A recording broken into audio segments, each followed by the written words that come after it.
You're about to play an unfinished level from The Last of Us Part 2.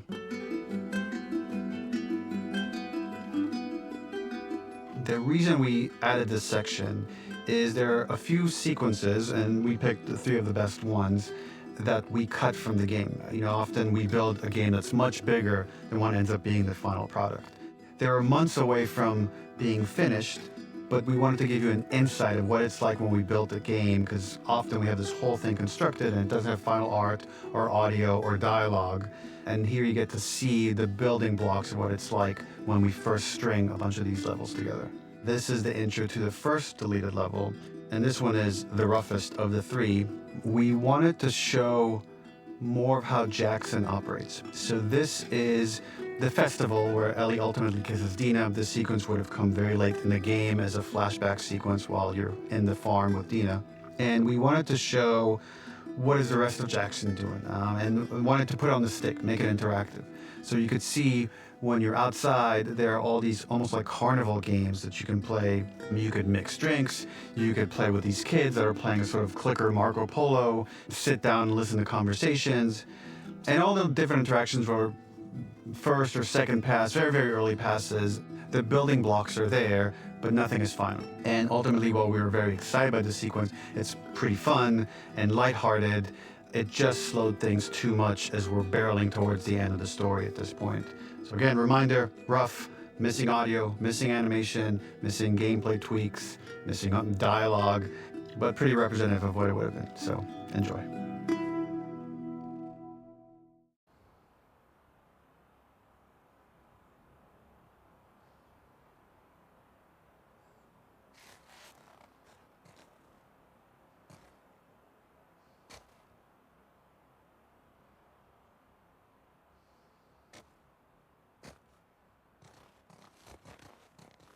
Originally, this level was going to transition us to farm.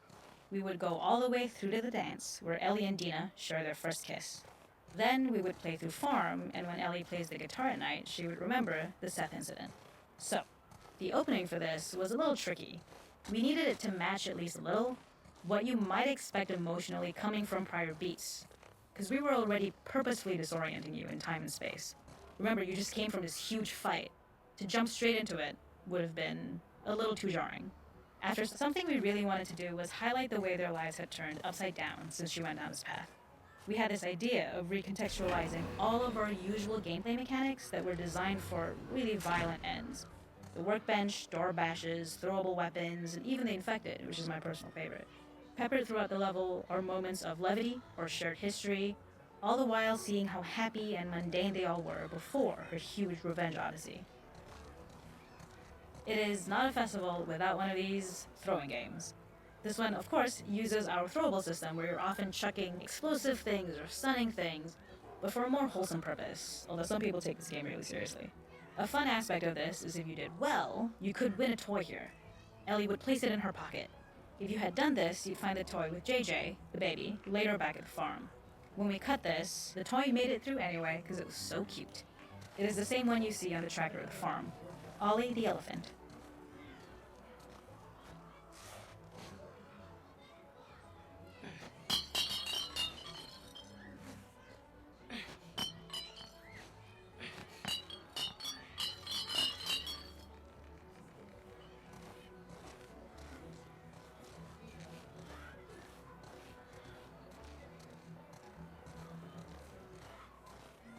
This is one of my favorite sections because I think that it achieves both the slice-of-life aspect of Jackson while also being a stark reminder of how dark the world that they live in really, really is. To attract attention and curiosity, one of the kids was supposed to make this adorable, messed up little clicker impression, and the others would giggle. We tried a version where if you got close enough, the kid might try and follow you a little before turning back. Since clickers are blind and move by echolocation, for this game of mess up tag, Ellie must close her eyes and listen for when the children give themselves away. The thought was that these kids are in relative safety. They still grow up with the dangers of clickers and runners, and all those lessons would embed themselves in the games that they play. When the festival got cut, they tried to preserve this moment and move it to the front of the game where the snowball fight is, as a tutorial. However, being in the headspace of a clicker doesn't really teach you how to deal with them. Eventually, It evolved, and they instead made the snowball fight, which was, I think, way more effective. For me, it's character illuminating that not only does Ellie know this game, she plays along.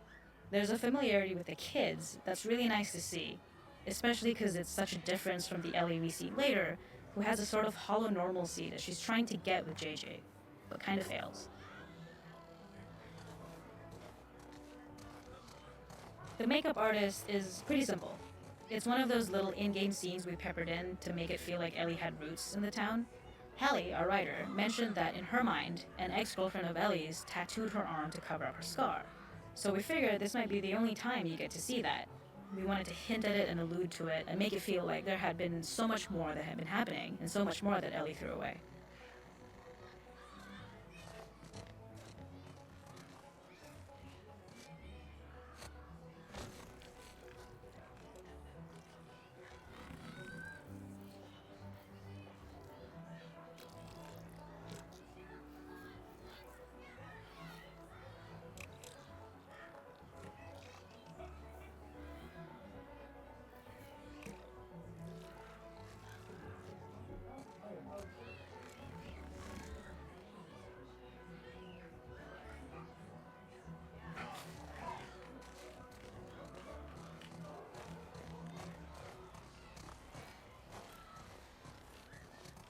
We use our workbench a lot to make a lot of things that kill and maim and hurt people.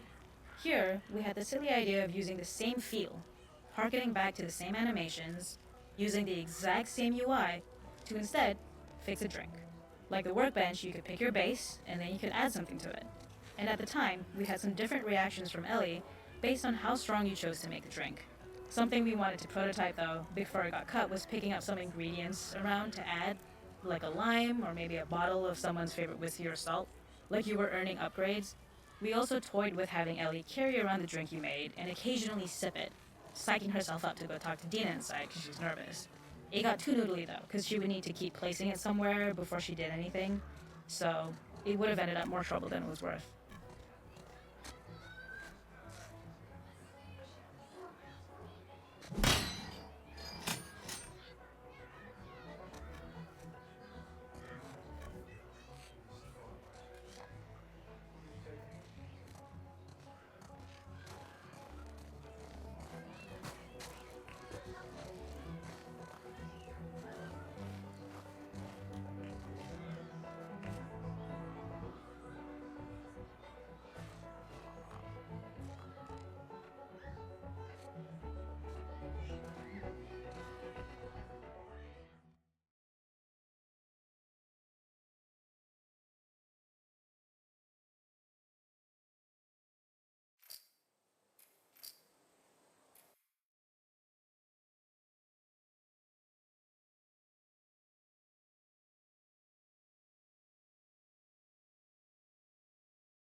In this second deleted level, which is an extended sequence of the sewers in Seattle, this comes on the heels of where Ellie goes into a building and she survives an attack by stalkers and gets thrown out of the window and gets swept away by the current, and then we cut this section that used to be there in the final game. Now you will get to play it. So this was a way to get a bit more interesting puzzles, interesting traversal, figure out how Ellie can navigate the sewers with a fighting current. Ultimately, with a lot of these levels and these sequences, the reason why we cut them were for pacing purposes. But here it is for you in this very kind of raw form that part of it will feel finished, parts of it will feel like assets are missing as far as audio, animation won't be final, but it's a glimpse into what a game looks like when it's months away from finishing. Enjoy.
Seattle. This level, internally known as Find Nora, was quite long in duration as we had to make Ellie traverse a far distance to the opposite side of downtown Seattle. The sewer section was originally longer than what we released the game with, approximately 10 minutes more. This was one of the few areas of the game that used water flow as part of a traversal puzzle. The player has to go upstream to use the current to get to the platform to reach the other side. We mostly cut this mechanic game wide, however it remained in essence in the section swimming to the aquarium as Ellie when you were avoiding the waves.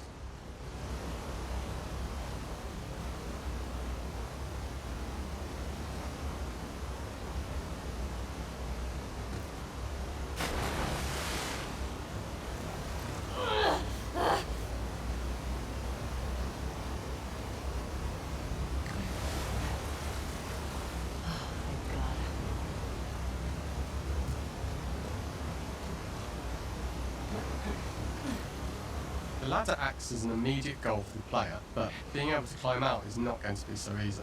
To keep levels interesting and engaging, we alternate between positive and negative values the player experiences. Here, it's a positive to have found the ladder, but then a negative to discover it's not the solution. But then another positive to identify the next short-term goal of the doorway. By alternating between these opposing values, we give players what they expect, but not how they expect it.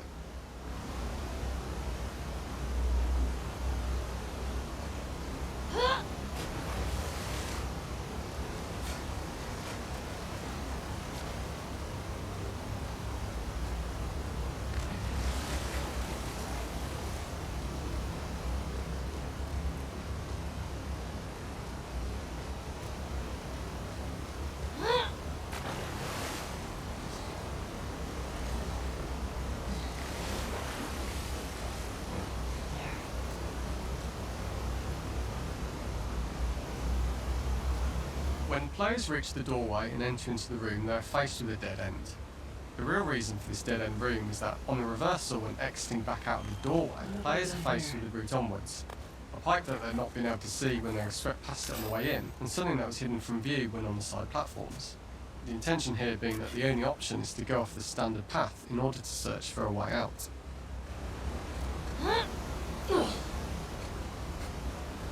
Get me the hell out of here.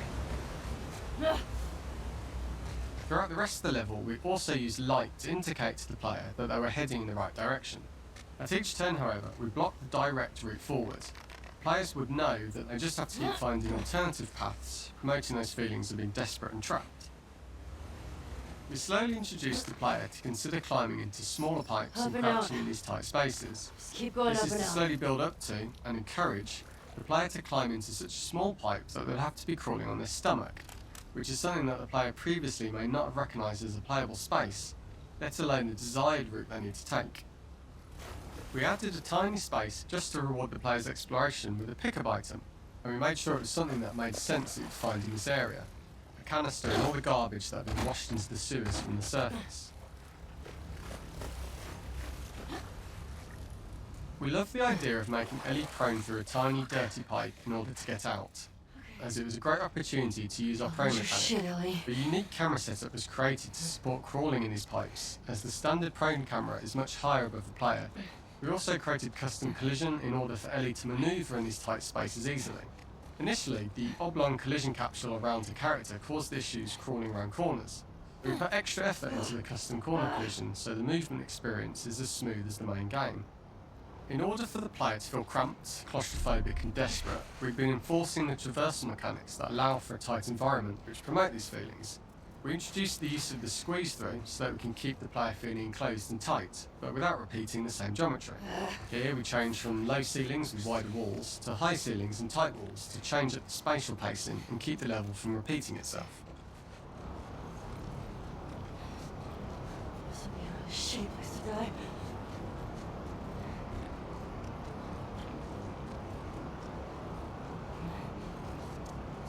Originally, we had the waterline much higher here, so players had to swim through this tight tunnel.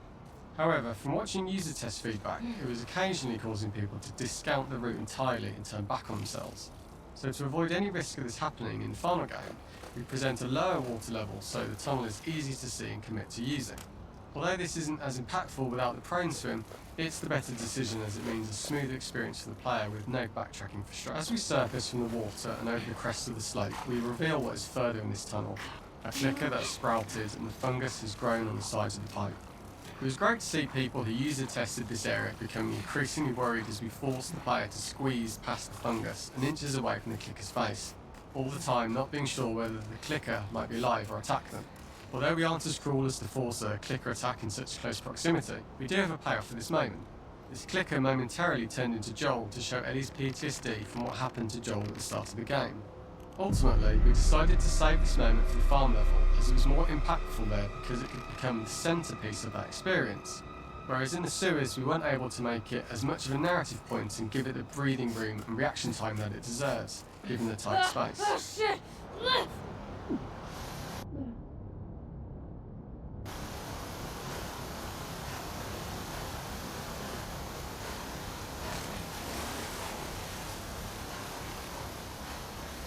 For the final section, we eventually opened you out into a wider area as you traverse through such tight spaces leading up to this, so changing the environmental pacing makes it begin to feel like we're coming to the end of Ellie's ordeal.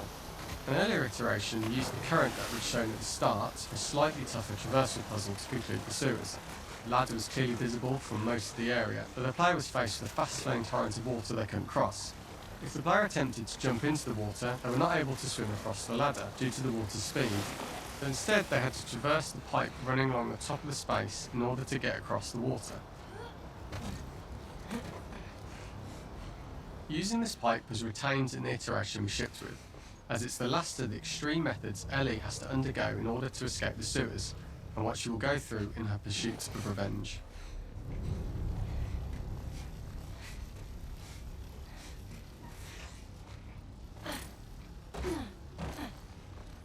The last ladder climb is quite lengthy, and although we could have trimmed it down to a shorter climb, we liked how this last segment of the journey built anticipation for whether there was success at the top or not after all you've been through. Ultimately, the ladder exits out into the subway station, which is how it connects in the final game. Ellie then has to find her way to the hospital from here, crossing paths with the scars for the first time.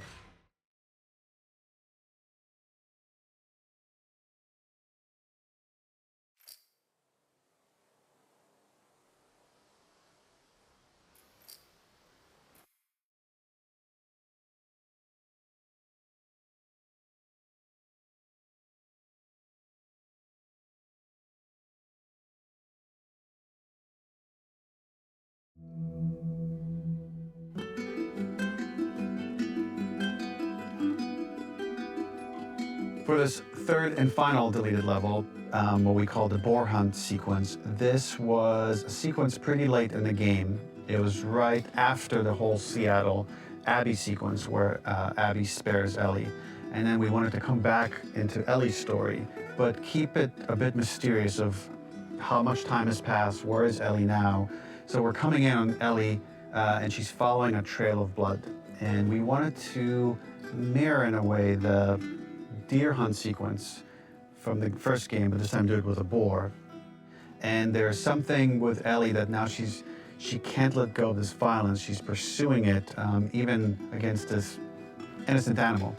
This was another opportunity to show how the violence that Ellie has experienced, the violence that she witnessed being afflicted onto Joel, is still sticking with her. And she's still experiencing these PTSD moments. This was a sequence that was pretty far along and was cut pretty late in production. Parts of it are still really rough, but the gameplay, the building blocks were all there. I think you'll have fun to see, like, again, a rough, unfinished sequence that you can play. You can see all the way to the end, and including a cinematic that we end up cutting. And the remnants of the sequence ended up being mentioned in Ellie's journal. So this part of the story that we developed still made its way into the game as kind of optional stuff that you could read about, but here you get to experience it. So as a reminder, this is pretty rough, months away from being finished, but you get to see it now.